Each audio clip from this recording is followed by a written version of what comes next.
નમસ્કાર દોસ્તો, શાંતિશ્રમ ન્યૂઝમાં આપનું સ્વાગત છે।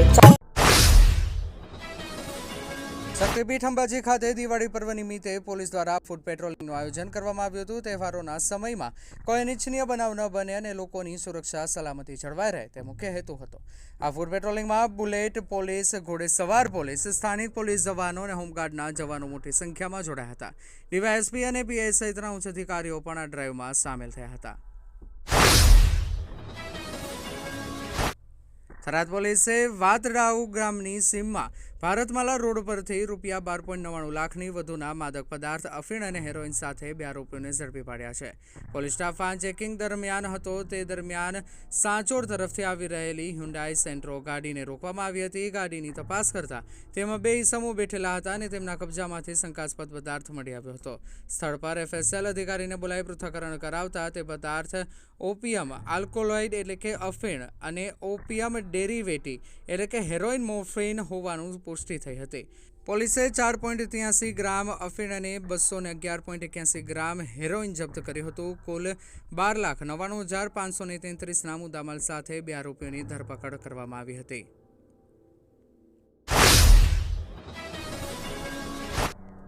અંબાજી નજીક આવેલા ગબ્બર શક્તિપીઠ ખાતે માતાજીને ભવ્ય અન્નકૂટ ધરાવવામાં આવ્યો હતો। અંબાજીના એક ભક્ત દ્વારા અન્નકૂટ અર્પણ કરાયો હતો, જેમાં માતાજીને 56 પ્રકારની મીઠાઈઓ અને વિવિધ જાતના ફળો ધરાવવામાં આવ્યા હતા।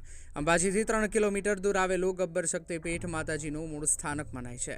પુરાણો અનુસાર હજારો વર્ષ પહેલા મા અંબા અહીં નિવાસ કરતા હતા। ગબ્બર પર ચાલતા જવાના રસ્તા પર માતાજીનો ઝૂલો પણ આવેલ છે, જે ભક્તો માટે આસ્થાનું કેન્દ્ર છે।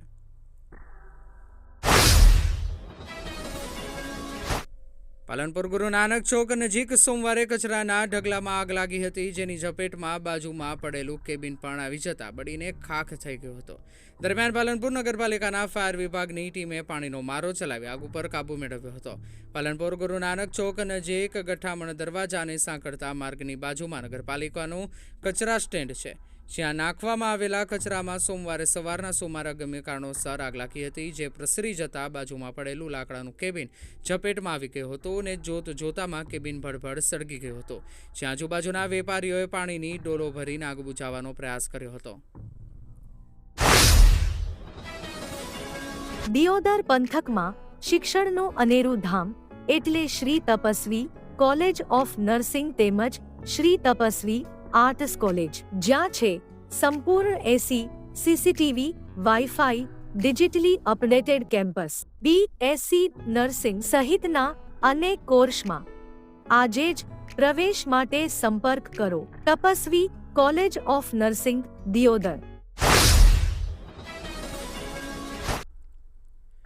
શક્તિ અને આસ્થાના ત્રિવેણી સંગમ સમાન અંબાજી ધામ વિશ્વભરમાં વિખ્યાત છે। મોટી સંખ્યામાં ભક્તો માતા અંબાના દર્શનાર્થે આવે છે। હાલમાં ચાલી રહેલા દિવાળી પર્વ નિમિત્તે શક્તિપીઠ અંબાજી મંદિરને વિવિધ પ્રકારની રોશનીથી શણગારવામાં આવ્યું છે। દિવાળી પર્વને અનુલક્ષીને અંબાજી ખાતે સુંદર લાઇટિંગ કરવામાં આવી છે। મંદિરના શિખરથી લઈને સમગ્ર પરિસરને રંગબેરંગી લાઇટોથી સુશોભિત કરવામાં આવ્યું છે, જે રાત્રિ દરમિયાન મંદિરની ભવ્યતામાં વધારો કરે છે। દિવાળીને પ્રકાશ અને રોશનીના પર્વ તરીકે ઓળખવામાં આવે છે। આ પવિત્ર અવસરે ગુજરાતના સૌથી મોટા શક્તિપીઠ પૈકીના એક એવા અંબાજી મંદિરને વિશેષ રીતે સજાવવામાં આવ્યું છે। પાટણના હારીજ તાલુકાના નાણા ગામે વોન્ટેડ આરોપીને પકડવા ગયેલી પોલીસ ટીમ પર આશરે 20 લોકોના ટોળાએ હુમલો કર્યો હતો। આ ઘટના 19 ઓક્ટોબર 2025ની રાત્રે બની હતી। ટોળાએ પોલીસની કાયદેસરની ફરજમાં રૂકાવટ ઊભી કરી હુમલો કર્યો અને પોલીસના કબજામાં પકડાયેલા 3 આરોપીને છોડાવી ભગાડી મૂક્યા હતા। પાટણના આનંદ સરોવર પાસે દિવાળીની રાત્રે ફટાકડાની એક લારીમાં આગ લાગી હતી। સદનસીબે સ્થાનિકો અને ફાયર વિભાગની સમયસર કાર્યવાહીથી મોટી દુર્ઘટના ટળી હતી અને કોઈ જાનહાનિ થઈ ન હતી। દિવાળીના તહેવાર નિમિત્તે આનંદ સરોવર ખાતે ફટાકડાના સ્ટોલ અને લારીઓ ગોઠવવામાં આવી હતી। તેમાંથી એક લારી પર સળગતી રોકેટ પડતા આગ ફાટી નીકળી હતી। લારીમાં ફટાકડાનો મોટો જથ્થો હોવાથી આગે ઝડપથી વિકરાળ સ્વરૂપ ધારણ કર્યું। દિવાળીના પાવન દિવસે સુરત શહેરના ડિડોલી વિસ્તારમાં એક દુર્ભાગ્યપૂર્ણ અને શોકજનક બનાવ સામે આવ્યો છે, જ્યાં કરંટ લાગવાથી એક માસૂમ 13 વર્ષના કિશોરનું કરુણ મોત થયું છે. આ ઘટનાથી સમગ્ર વિસ્તારમાં શોકની લાગણી છવાઈ ગઈ છે. માતાના હૈયાફાડ રુદનના કારણે સૌ કોઈની આંખોમાં આંસુ આવી ગયા હતા. ફ્રીજ ખોલતા જ કિશોરનું કરંટ લાગતા જ મોત મળતી માહિતી મુજબ આ ઘટના ડિડોલી વિસ્તારની શિવનગર સોસાયટીમાં પ્લોટ નંબર 39 પર આવેલા શ્રી રામ ચાય અને પાન કોલ્ડ ડ્રિંક્સ સેન્ટર ખાતે બની હતી. ઉત્તર ગુજરાતનો એકમાત્ર multi city mall happy mall જે આવેલ છે જિલ્લાના વેપારી મથકો દિયોદર, ભાભર, રાધનપુર, વરાહી અને થરાદમાં, જ્યાં મળશે આપને વ્યાજબી દરે જીવન જરૂરિયાતની તમામ વસ્તુઓ તેમજ કપડાં, ગિફ્ટ આર્ટિકલ, પ્લાસ્ટિકની તમામ સામગ્રી, ક્રોકરી અને બીજું ઘણું બધું વધારે.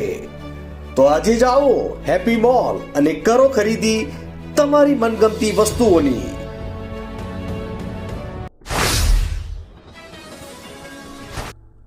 20 ઓક્ટોબરના રોજ દિવાળીનો તહેવાર લોકો મનાવી રહ્યા હતા, પરંતુ ફટાકડા ફોડવાને કારણે હવાના પ્રદૂષણમાં ખૂબ મોટા પ્રમાણમાં વધારો જોવા મળ્યો હતો.